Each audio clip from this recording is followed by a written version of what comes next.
Бәріңізге сәлем. Бүгін асқабақтан самса дайындаймыз. Жұмсақ болып шығады, жасап көріңіздер. Ең алдымен бізге ұнымызды сеткіден осылай өткізіп аламыз. Бөлек ыдысымызға суымыздың үстіне 1 шай қасық тұз, шекер қосып, содан кейін 9% уксус қосамыз. Барлығын жақсылап араластырамыз.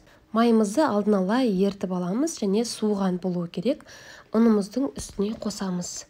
Содан кейін сұйық қоспамызды жаңағы дайындап қойған барлығын қосып, осылай қоюланғанша қасықпенен араластыратын боламыз. Енді қамырымызды илеп бастаймыз. Барлығы жақсылап біріккенше илеп аламыз. Бізде қолға жабыспайтын өте жұмсақ қамыр шығады. Енді дайын болғаннан кейін қамырымызды қойып 20 минутқа қалдыратын боламыз. Әбден тынуы керек. Міне 20 минут өтті, бізде қамырымызды енді екіге бөлеміз. Осылай бірінші қамырымызды жайып аламыз. Кішкене ұн сеуіп, барлығын жақсылап жаямыз.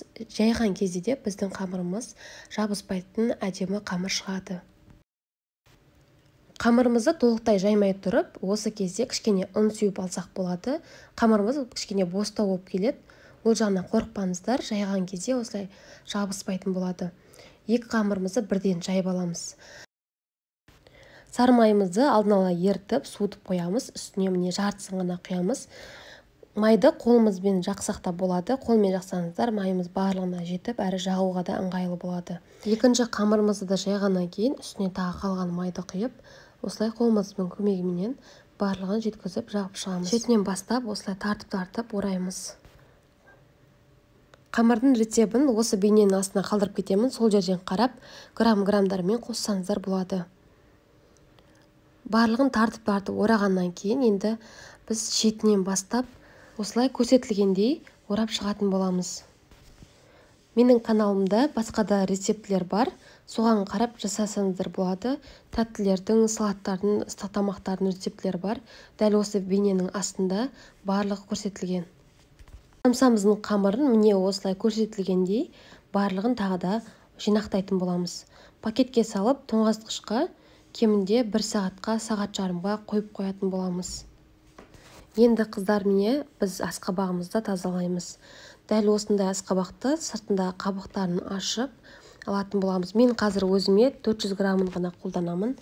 Сіздер барлығын жасайтын болсаңыздар, 600 грамм қолдансаңыздар болады. Мен жартысына картоппен жасаймын.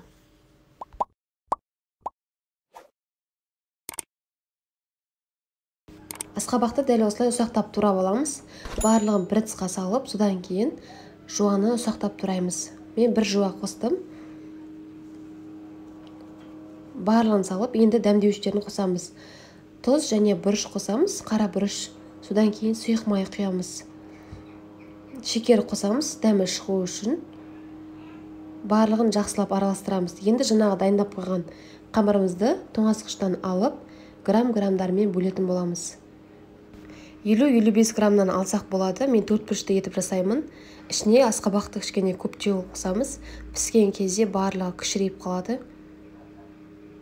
Дәл осылай 4 бұрышты етіп түйіп шығамыз. Өзіңіз қалауынша 3 бұрышты етіп жасасаңыздар да болады. Барлығын жасап болғаннан кейін енді осылай табамызға салып, ішіне пергамент қағазын төсеп, самсамызды барлығын жасап болғаннан кейін бетіне жұмыртқаны жағып, күнжіт сеуіп шығамыз. 180 градуста қызып тұрған пеште 25-30 минут қызарғанша пісіріп аламыз. Самсамыз пісіп шықты. Ішіне ет қосып жасасаңыздар да болады. Өте оңай.